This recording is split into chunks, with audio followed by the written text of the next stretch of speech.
Minamahal na mga anak ng Diyos, habang nakikinig kayo sa panalangin na ito, iniimbitahan ko kayong dahan-dahang ipikit ang inyong mga mata at buksan ng lubusan ang inyong puso. Huminga ng malalim at damhin ang presensya ng Panginoon na nasa tabi na ninyo. Alam niya ang bawat tibok ng inyong puso, ang bawat luhang dumadaloy, ang inyong mga gabing walang tulog, at ang sakit na iningatan ninyo ng walang imik. Ginabayan kayo ng Panginoon sa tamang sandaling ito dahil malapit na ang inyong sandali ng kalayaan. Ang inyong milagro ay nasa abot tanaw na. Oo, kayong nakikinig at nakatuon sa panalangin na ito ngayon. Ang ating pagkikita ay sinadya, hindi nagkataon. Binibigyan ako ng kapangyarihan ng banal na espiritu na abutin ang inyong puso. Hayaan ninyong ako ay maging sisidlan ng malalaking biyaya na radikal na magpapabago sa inyong buhay simula ngayon. Ama sa langit, sinisimulan namin ang panalangin na ito para sa pagpapagaling, pagpapanumbalik at mga biyaya sa ngalan ng iyong anak na si Hesukristo. Naway ang bawat salitang aming bibigkasin ay basbasan ng iyong banal na espiritu na magpapabago sa buhay ng lahat ng tumatanggap nito. Sa sandaling ito, ramdam ko sa espiritu ang isang malakas na alon ng pagpapagaling na pumapalibot sa inyo. Nararamdaman ba ninyo? Ang init, ang kapayapaan, at ang banayad na pamamanhid sa inyong katawan ay nagpapahiwatig ng simula ng pagkilos ng Diyos.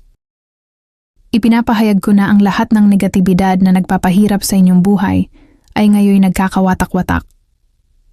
Ang bawat bigat, bawat masamang impluensya, bawat karamdaman ay inaalis mula sa inyong katawan, isip, at kaluluwa. Sa ngalan ni Hesukristo, inuutusan ko ang bawat uri ng sakit na lisanin ang inyong katawan agad-agad. Naway ang lahat ng kanser ay maglaho. Naway ang anumang sakit sa buto, kasukasuan, at kulugod ay manumbalik. Naway ang bawat isyu na may kaugnayan sa puso, presyo ng dugo, at sirkulasyon ay gumaling. Ngayon, inuutusan ko ang bawat kaso ng diabetes, hormonal imbalance, problema sa pagtulog, pagkabalisa o anxiety, at depresyon na umalis sa sandaling ito sa ngalan ni Jesus. Panginoong Diyos, Ikaw ang pinakamahusay na manggagamot, ang lumikha na humubog sa amin sa sinapupunan ng aming mga ina. Lubos mong alam ang bawat selula, tissue, at organ sa loob ng bawat isa na nanalangin ngayon. Tinitiyak sa amin ng iyong salita sa awit 103. 3. Na ikaw ang nagpapatawad sa lahat ng aming mga kasalanan at nagpapagaling sa lahat ng aming karamdaman. Inaabot ko ang mga nakikipaglaban sa talamak at medikal na hindi gumagaling na karamdaman. Para sa mga nagtitiis ng fibromyalgia, ang Panginoon ay nagpapagaling sa inyong nervous system. Ang sobrang pagiging sensitibo sa sakit ay bumabalik sa normal. Para sa mga may autoimmune disorders tulad ng lupus at scleroderma, inaayos ng Panginoon ang inyong immune system. Ang mga selula na lumalaban sa inyong sariling katawan ay muling pinoprograma. Para sa mga na-diagnose na may cancer, ginigiba ng Panginoon ang mga malignant cells habang nagsasalita ako. Ang mga tumor ay lumiliit, ang metastasis ay naglalaho. Para sa may mga problema sa paghinga tulad ng asthma, bronchitis, emphysema o COPD, pinababago ng banal na espiritu ang inyong mga baga. Huminga ng malalim ngayon at damhin ang inyong mga baga na lumalaki, puno ng sariwang hangin at pinalakas ng kapangyarihan ng Diyos. Para sa mga nakikipaglaban sa sakit sa puso, pinalalakas ng Panginoon ang inyong puso ngayon. Ang mga baradong arterya ay nililinisan. Ang mga nasirang tissue ng puso ay nagre-regenerate. Para sa mga may diabetes, pinagagaling ng Panginoon ang inyong pancreas ngayon. Ang blood sugar ay nagiging regular. Para sa may problema sa kidney, binabago ng Panginoon ang inyong mga bato ngayon. Ang paggana ng bato ay ibinabalik. Hindi ninyo nakakailanganin ng dialysis. Para sa may hormonal imbalances, ibinabalik ng Panginoon ang balanse sa inyong endocrine system. Para sa talamak na problema sa pagtunaw o digestive, kabilang ang irritable bowel syndrome at ulcers, binabalanse ang inyong gut flora. Para sa mga may neurological disorders tulad ng Parkinson's, Alzheimer's, multiple sclerosis o ALS, ang puwersa ng paglikha ng Diyos ay nagpapanumbalik sa inyong nervous system. Ang inyong doktor ay magugulat dahil wala nang makikitang bakas ng sakit sa inyo. Para sa mga magulang na nag-aalala sa mga anak na nalalayo sa Diyos, kumikilos ang Panginoon sa buhay ng inyong mga anak. Ang mga anghel ay itinalaga para sa kanilang proteksyon at paggabay pabalik sa tamang landas. Hindi nawawalan ng saysay ang mga binhi ng salita na inyong itinanim. Malapit na silang sumibol. Masasaksihan ninyo ang inyong mga anak na umuuwi, bumabalik sa Diyos, at pinalalaya mula sa bawat adiksyon. Para sa mga nakikipaglaban sa iba't ibang adiksyon, alcohol, droga, pornography, pagsusugal, sobrang pagkain, binabasag ng Panginoon ang mga kadenang ito ngayon. Ang altered chemistry ng inyong utak dahil sa adiksyon ay ibinabalik. Ipinahayag ang inyong kalayaan mula sa lahat ng adiksyon.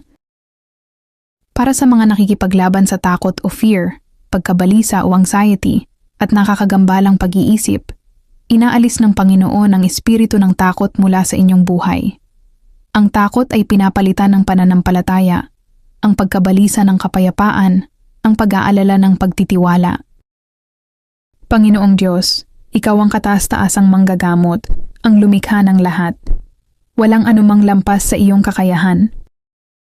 Inuutusan ko ang bawat anyo ng sakit, kirot at karamdaman na sumuko sa iyong banal na pangalan. Ipinapahayag ko ang kabuuang pagpapanumbalik. Sa pamamagitan ng iyong mga sugat, kami ay gumaling. Aking idinedeklara na ang mga buto ay binabago, ang mga bukol ay naglalaho, ang depression at pagkabalisa ay binabasag, ang kanser ay susuko sa iyong kapangyarihan.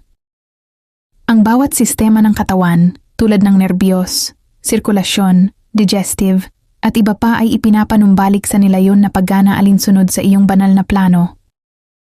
Ang mga sugat ng kaluluwa ay gumagaling. Ang trauma ay inaayos.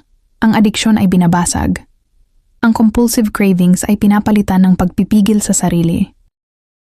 Para sa malalalang sakit at pangkaisipang karamdaman tulad ng neurological diseases na Alzheimer's, Parkinson's, ALS at MS, ipinapahayag ko ang rehenerasyon kung saan may pagkabulok. Ang mga nerve cells ay binabago. Ang buhay ay idinedeklara kung saan namatay ang mga selula. Chronic pains tulad ng fibromyalgia, migraines. Sinusuway ko ang pinagmulan ng sakit na ito. Ang namamagang ugat ay pinapakalma. Ang pananakit ay nagiging kagalingan at kalayaan sa pagkilos. Autoimmune at digestive issues. Inuutusan ko ang immune system na tuparin ang banal na layunin nito, ang protektahan ng katawan. Ang mga intolerance ay binabaliktad. Ang digestive system ay gumagana ng walang depekto. Heart and circulatory complications. Inuutusan ko na ang arrhythmias ay bumalik sa normal. Ang mga baradong arterya ay natutunaw.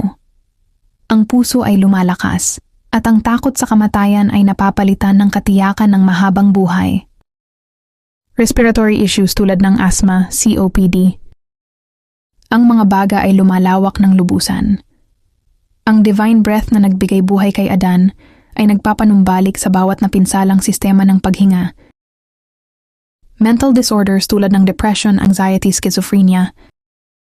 Ipinapahayag ko na ang pagkalito ng isip ay nagbibigay daan sa kaliwanagan at katatagan. Panginoong Jesus, ngayon ay itinituon ko ang aking panalangin sa mga mahahalagang bahagi ng loob ng katawan. Ang liver, kidneys, pancreas, pantog o bladder, apdo o gallbladder, at spleen, mga organo na tahimik na gumagana ngunit nagdudulot ng matinding pagdurusa kapag nagkaproblema. Sa ngalan ni Jesus, ipinapahayag ko ang ganap na pagpapanumbali. Ang atay ay epektibong maglilinis o detoxify ng katawan. Ang mga bato ay magsasala o filter ng perpekto. Ang lapay ay gagawa ng insulina sa tamang dami. Ang apdo ay maayos na dadaloy. Ang bawat organo ay tutuparin ang itinakdang gawain nito na bumubuo sa isang malaking harmoniya sa loob ng katawan ng tao. Idinedeklara ko na ang isang hindi malinaw na diagnosis ay hindi magiging sentensya ng kamatayan. Walang sakit ang masyadong komplikado o lampas sa iyong kakayahan. Ikaw ay lubos na pamilyar sa bawat selula, bawat protein, at bawat genes. Hinihiling ko na bigyan mo ang mga health professionals ng karunungan na higit sa kaalaman at lakas na may habag. Ipinapahayag ko ang banal na presensya sa mga operating rooms at ICU. Basbasan mo ang mga caregivers ng lakas at pasensya tulad ng agila. Aking pinagtitibay ang matibay na paniniwala sa iyong kapangyarihan ng pagpapagaling. Ang parehong autoridad na nagpalayas ng mga demonyo at nagpatahimik sa mga bagyo ay magagamit upang gawing kabutihan ang sakit, kasiglahan ang kahinaan, at pag-asa ang kawalan ng pag-asa. Ako ay nagtitiwala na habang binibigkas ang mga salitang ito, ang iyong banal na espiritu ay kumikilos. Ang iyong kapangyarihan ay nasa aksyon. Nagpapasalamat ako ng maaga para sa mga patotoo na magmumula sa panalangin ito, sa mga taong babangon mula sa pagkakasakit at makakatanggap ng hindi inaasahang normal na resulta ng pagsusuri.